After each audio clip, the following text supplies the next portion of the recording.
করতে করতে আমি যেমন দিশেহারা হয়ে যাই, তেমনি হয়তোবা আমার মোবাইলটাও দিশেহারা হয়ে যায়। হ্যালো এভরিওয়ান, আসসালামু আলাইকুম। আজ একবারে সকাল ৮টা বাজে ঘুম থেকে উঠে গিয়েছি।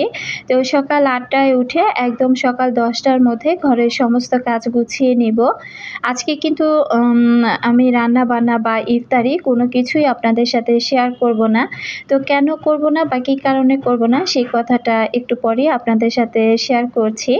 তার আগে আমার সকল প্রিয় আপু ভাই আঙ্কেল আন্টিদেরকে রিকোয়েস্ট করব, যারা ভিডিওটি ক্লিক করেছেন এখনো পর্যন্ত একটি লাইক দেননি, প্লিজ একটি লাইক দিয়ে ভিডিওটি কন্টিনিউ করবেন। তো এই তো আমি আগে বিছানাটা ঝেড়ে নিলাম, আর এরপর এখন বিছানাটা গুছিয়ে নিচ্ছি। কাজ করতে করতে আমি মাঝে মাঝে দিশেহারা হয়ে যাই ঠিকই, মাঝে মাঝে আমার মোবাইলটাও হয়তোবা আমার মতো দিশেহারা হয়ে যায়। তো ভিডিও শুরুতে এই কথাটা বলার কারণ হলো, কারণ আমি কিন্তু যেহেতু রেগুলার ভিডিও আপলোড করি, সেক্ষেত্রে দেখা যায় আমি সবসময় কিন্তু আমার ভিডিওগুলো দেখা যায় আজকে যেটা করি সেটা হয়তোবা আগামীকাল আপনাদের সাথে শেয়ার করি, এভাবে কিন্তু ভিডিওগুলো শেয়ার করে থাকি। তো এর মধ্যে কিন্তু আমার অলরেডি ২-৩টা ভিডিও জমা হয়ে গিয়েছিল, আমি এডিট করে আমি রেখে দিয়েছিলাম। গতকালকে শুধু ভয়েস যখন দিব তখনই আমি কাজ করতে গিয়ে দেখি আর কি, এই যে ঘরের কাজগুলো করছি, আগে তো ঘরের কাজকর্ম করি, তারপর দেখা যায় আমি দুপুর টাইমটাতে আমি বসে তারপরে আমি ভয়েসটা দেই। তো যখন ভয়েসটা দিতে গিয়ে দেখতে পাচ্ছি যে আমার ক্যাপকাটের এক সাইডে ঠিকই ভিডিওর টুকু অংশ শো করছে, কিন্তু মেইন জায়গাতে যে সেখানে কোনো ভিডিওই আসছে না, একেবারে অন্ধকার হয়ে আছে। তো এটা নিয়ে প্রায় ৩-৪ ঘন্টা মোবাইল নিয়ে অনেক টানা হেঁচড়া করেছি, অনেক কিছু ঘাটাঘাটি করেছি, কোনো কিছুতেই সেই ভিডিওগুলো আর আসছিল না। তো এক পর্যায়ে গিয়ে আমি সেখান থেকে যত ভিডিও ছিল আমি সব কিছু আর কি ক্যাপকাট থেকে ডিলিট করে দিয়ে আমি বসে থাকি। সাথে কিন্তু জবার আব্বু অনেকবার চেষ্টা করেছে, কোনোভাবে সে ভিডিওগুলো আনতে পারিনি। পরবর্তীতে দেখা যায় ভিডিও যেহেতু আমি ভয়েসই দিতে পারিনি বা রেডি করা ভিডিওগুলো আমি ওইভাবে দেখা যায় যে গতকালকে যে কাজগুলো আমি আজকে দেখাচ্ছি, তো এই কাজগুলো আমি ওই মুহূর্তে এডিট করে ভয়েস দিয়ে দেওয়ার মতো আর কি অবস্থা আমার ছিল না। মন মানসিকতা এত খারাপ ছিল আর হাত পা একেবারে ভেঙে আসছিল। আসলে যেহেতু এই জায়গাটাতে আমি রেগুলার কাজ করি, তো রেগুলার কাজ করতে গেলে সেই জায়গাতে যদি কন্টিনিউ না করতে পারা যায় তাহলে কিন্তু মনটা অনেক খারাপ হয়। তো মোটামুটি আমি আমার উপরেই রাগ করে আমি কিন্তু আর গতকালকে ভিডিও আপলোড করিনি। আমার একজন আপু কমেন্ট করে আর কি বলেছিল যে, আপু তুমি আজকে কেন ভিডিও দিলে না? তো এই মুহূর্তে আপুটার নাম আর কি আমি ভুলে গিয়েছি। তো আপু এই ছিল গতকালকের ঘটনা। তো হঠাৎ করে আজকে আবার ভয়েস দিতে গিয়ে দেখতে পাচ্ছি আমার পুরাতন ভিডিওগুলো অটোমেটিকলি আমার ফোনে আবারও সেই গ্যালারিতে আগের জায়গা চলে এসেছে। তো আমি তো পুরাই অবাক হয়ে গেলাম যে এটা তো দেখা যাচ্ছে যে কি বলবো, যে একদম আলাউদ্দিনের চেরাকের মতো একটা অবস্থা। তো যাই হোক, এই ছিল একটা ঘটনা। তো গতকাল সকাল ৮টায় উঠে গিয়েছিলাম, আর ১০টার মধ্যে কিন্তু আমি আমার এই যে ঘরের কাজগুলো গুছিয়ে নিয়েছি। আসলে রোজার দিন তো সকাল সকাল উঠলে কিন্তু অনেকটা সময় হাতে পাওয়া যায়, এরপর কাজকর্ম করে দুপুর টাইমে কিন্তু মোটামুটি ২-১ ঘন্টা খুব সুন্দরভাবে আরাম আয়েশ করে রেস্ট করে নামাজ কালাম আদায় করা যায়। তো যাই হোক, সকালবেলা যেহেতু রেগুলার দেখা যায় অত সকালবেলা আমি উঠতে পারি না, হয়তো বা ৮টা-৯টা, কখনো কখনো ৯:৩০, ১০টাও বেজে যায়। তারপরে উঠে কিন্তু নাকে মুখে আমাকে কাজগুলো করতে হয়। আজকে যেহেতু সকাল সকাল ঘুম থেকে উঠেছি, তো আজকে কিন্তু কাজগুলো খুব রিল্যাক্সে করে নিচ্ছি। তো যেহেতু ভিডিওর ওই পরিস্থিতি ছিল বা ভিডিওর ওইরকম অবস্থা দেখে এরপরে এই ভিডিওর অংশটুকুতে আমি যা যা কাজ করেছিলাম সেগুলো না আর এই ভিডিওর মধ্যে আমি জোড়া দিইনি। ভেবেছিলাম যে ছোট্ট একটা ভিডিও আজ আমার আপুদের সাথে শেয়ার করব, তারপরেও ভিডিওটি 11 মিনিটের উপরে চলে গিয়েছে। তো এই তো এখন আমি আজকে কিন্তু রান্নাবান্নাও দেখাবো না বা ইফতার আয়োজনও আপনাদের সাথে শেয়ার করব না। সকাল সকাল উঠে শুধু ঘরটা কিভাবে গুছিয়ে নিয়েছি ২ ঘন্টার মধ্যে, সেই ভিডিওটাই কিন্তু আজ আপনাদের সাথে শেয়ার করছি। তো আমি কিন্তু রুমটা খুব সুন্দর করে ঝাড়ু দিয়ে পরিষ্কার করে নিয়েছি, আর এখন এই যে মপ দিয়ে খুব সুন্দর করে রুমটা মুছে নিচ্ছি। আমার অনেক আপুরা গত দুই এক দিনের আগের ভিডিওতে কিন্তু এই মপটার দাম জানতে চেয়েছিলেন। অলরেডি আমি ভিডিওতে বলে দিয়েছিলাম, তারপরেও আবার বলে দিচ্ছি, আমার এই মপটার দাম নিয়েছিল 1800 টাকা।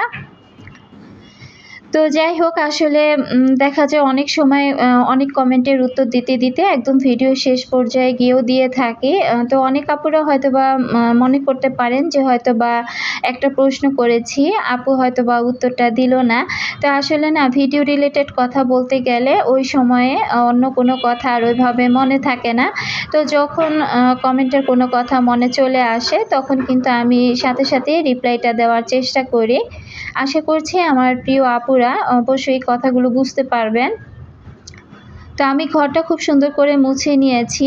এরপর কিন্তু আমি অন্য আরও কাজ আছে সেগুলো আমি করে নেব। আর সকাল সকাল উঠে যদি একদম বেডশিট গুছিয়ে তারপরে ঘরের সমস্ত কাজ গুছিয়ে ঘরটা মুছে নেওয়া যায়, দেখবেন যে একদম ঘরের অর্ধেক কাজ যেন আপনার শেষ হয়ে গেল।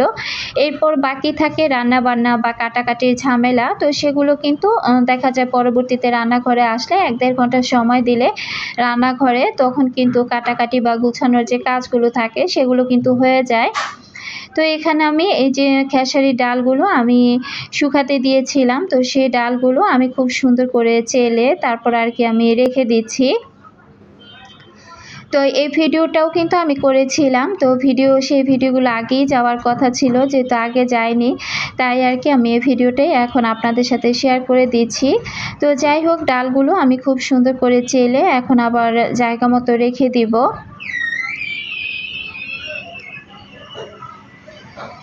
ঈদ শপিং মোটামুটি আমাদের কিন্তু হালকা পাতলা করা হয়েছে। তো যেহেতু 3 মা মেয়ে, তো আমরা কিন্তু এবার অনলাইন থেকেই কেনাকাটা করেছি, মার্কেটে যাইনি। কারণ ঢাকা শহরের যে পরিস্থিতি হয়েছে, তো এই পরিস্থিতিতে আমার কেন যেন এবার কোনো দিকে বের হতে খুব ভয় কাজ করছে। তো আজকে যেমন সকালবেলায় ইউটিউবে একটা নিউজে দেখলাম যে মা মেয়ে মার্কেটে গিয়েছে আর সেখানে গিয়ে তারা ছিনতাইকারীর কবলে পড়েছে। তো আসলে আমিও এই ভয়টাই পাচ্ছিলাম যে মার্কেটে ঘোরাঘুরি করতে গিয়ে পরবর্তীতে দেখা যাবে যে কোন সর্বনাশী না হয়ে যায়। তো এইসব চিন্তাভাবনা থেকে এবার মেয়েরাও বলল যে মা মার্কেটে যাব না। আর রোজা রেখে মার্কেটে ঘোরাঘুরি করাও কিন্তু সম্ভব না। আর শেষের রোজাগুলোর মধ্যে কিন্তু ভালোই রোদ পড়েছে আর মোটামুটি যেহেতু গরমও পড়েছে, তো রোজা রেখে মার্কেটে যাওয়া কিন্তু খুব কষ্ট, এত হাঁটাহাঁটি করা যায় না। আর হয়তোবা গেল একদম ইফতারির পরে। আর জবার আব্বু যেহেতু এবার সে সময় পাচ্ছে না বা সে আমাদেরকে নিয়ে বাইরে যেতেও পারছে না, তো যার কারণে সব কিছু মিলিয়ে চিন্তা করলাম যে ঈদের কেনাকাটাগুলো এবার অনলাইনে করে ফেলি। তো অনলাইনে ঠিকই কেনাকাটাগুলো করা হয়েছে, তবে সেটা আপনাদের সাথে পরবর্তী কোনো একটা ভিডিওতে শেয়ার করব। আর এখানে ডিম আনা হয়েছিল, ডিমগুলো ধুয়ে নিব। এখানে 4টা তারের মাজনি আনা হয়েছে। তো আমি কিন্তু এই মাজনিগুলো আমার ওয়াশরুমও ব্যবহার করি, তারপর বেসিন পরিষ্কার কাজে ব্যবহার করি, আবার থালা বাসন মাজার কাজেও ব্যবহার করি। তো যখন যেটা ব্যবহার করি সেগুলো কিন্তু আলাদা আলাদাভাবে আমি রেখে দেই। এগুলো দিয়ে যদি দেখা যায় টাইলসের কোনো একটা অংশ একটু ঘষে নেওয়া যায়, খুব চটজলদি কিন্তু পরিষ্কার হয়ে যায়। তো একটা একটা করে আনলে দেখা যায় দামটা একটু বেশি পড়ে। তো 4টা এনেছি, তো আর কি 70 টাকা দিয়ে এনেছি। আর যদি একটা করে আনতাম তাহলে পার পিসে 20 টাকা করে পড়তো আর কি, আরও 10 টাকা বেশি নিত। যার কারণে আমি 4টাই একসাথে কিনে নিয়ে এসেছি। ডিমটা অল্প পরিমাণে আনা হচ্ছে, কারণ যেহেতু রমজান মাস ওইভাবে খাওয়া দাওয়া হচ্ছে না। তো যার কারণে ভাবলাম ডিমটা তো মোটামুটি লাগেই সবসময়, কিন্তু ডিমটা ঘরে থাকলে দেখা যায় এটা সেটা চটজলদি করে একটা কিছু আর কি বানিয়ে নেওয়া যায়। তো এখানে প্রায় 16টার মতো ডিম আনা হয়েছিল। আর এই দিক থেকে এই জারটার মধ্যে এখন আমি এই কালো জিরাগুলো তুলে রেখে দিব। এইটুকুনি কালো জিরা, বাপরে বাপ কি দাম! প্রতিটা জিনিসের এত দাম দিয়ে খেতে হয়।